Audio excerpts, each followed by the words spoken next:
ایک ہے سنت، ایک ہے حدیث۔ مثلا عمل کے اندر آپ صلی اللہ علیہ وسلم نے ہمیشہ، آپ کی سنت یہ ہے بیٹھ کر آپ پیشاب کرتے تھے، یہ سنت ہے۔ لیکن مجبوری کی بنا پر ایک آدھ دفعہ آپ نے کھڑے ہو کے بھی پیشاب کیا ہے۔ آپ ایک بستی میں تشریف لے گئے، آپ کو پیشاب کا تقاضا ہوا، آپ باہر نکلے تو اس بستی کے کوڑا کرکٹ اور گندگی کا ایک ڈھیر تھا جہاں بیٹھنا مشکل تھا۔ آپ صلی اللہ علیہ وسلم ایک اوٹ میں کھڑے ہو کر آپ نے پیشاب کیا۔ تو گویا امت، یہ حدیث ہے، یہ سنت نہیں ہے۔ گویا امت کے لیے آپ نے ایک ضرورت کے وقت یہ بھی ایک طریقہ بتا دیا۔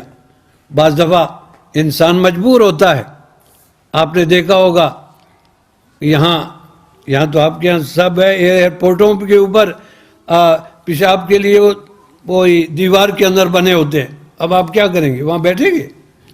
تو آپ کھڑے ہو کے کر سکتے ہیں، لیکن عام حالات کے اندر جہاں آپ کو اختیار ہے آپ کو بیٹھ کے کرنا چاہیے۔ اسی لیے سنت اور حدیث کو سمجھنے کے لیے عقل چاہیے۔ بعض لوگ کے یہاں عقل استعمال نہیں کرتے۔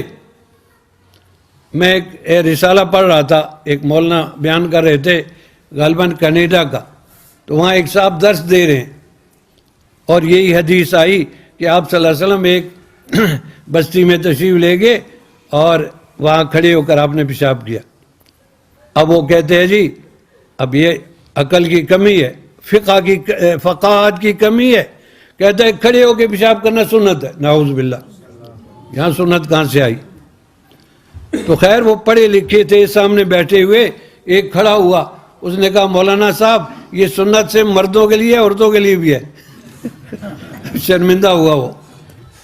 تو بہرحال کہنے کا مقصد ہے ایک ہے سنت، ایک ہے حدیث۔ اس لیے آپ نے فرمایا علیکم بسنتی، اور اسی لیے آپ دیکھتے ہیں ہم اپنے آپ کو کیا کہتے ہیں؟ اہل السنت والجماعہ، اہل السنت والجماعہ۔ یہ آپ نے یہ نہیں فرمایا علیکم بحدیثی۔ آپ علماء سے سنتے ہوں گے ابتداء میں نماز کے اندر بولنا، سلام کا جواب دینا جائز تھا۔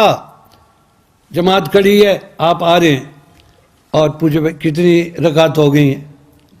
جائز تھا۔ وہ کہتے ہیں 2 ہو گئی ہیں۔ اب اس نے 2 پڑھی اور 7 شامل ہو گیا، یا آیا السلام علیکم، اب وہ جواب دے وعلیکم السلام۔ لیکن بعد میں یہ منسوخ ہو گئی، جب آیت اتری قوموا للہ قانتین، اللہ کے لیے خاموش ہو کر کھڑے ہو جاؤ، تو صحابہ فرماتے ہیں کہ نہینا عن الکلام وامرنا بالسکوت، ہمیں کلام اور سلام سے روک دیا گیا اور خاموش رہنے کا حکم دیا۔ اب یہ حدیثیں جس میں سلام کا ذکر ہے، جس میں کلام کا ذکر ہے، منسوخ ہو گئی ہیں۔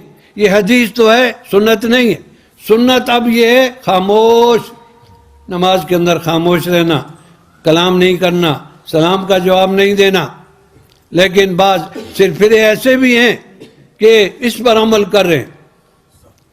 مجھے یاد ہے کہ بیت اللہ شریف میں اللہ نے بچایا ہمیں عمرے میں، اور نماز ہم پڑھ رہے تھے جماعت کے ساتھ، میرے ساتھ ایک عرب کھڑا ہے اور ہم نماز میں کھڑے ہیں۔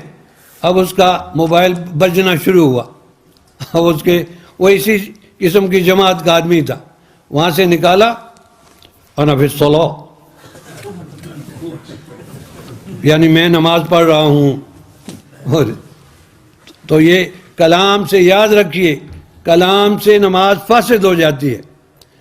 چاہے آپ سلام کا جواب دیں، آپ کی نماز فاسد ہو گئی، لیکن اب اس کو کون سمجھائے، جھگڑا کرے پھر، اس کے معنی یہ ہے۔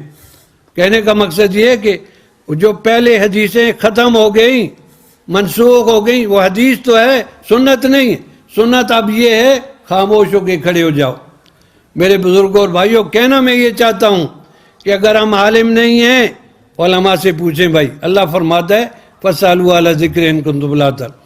سنتیں اور مسائل پوچھ کر عمل شروع کر دو، انشاءاللہ کامیابی ہوگی تمہیں.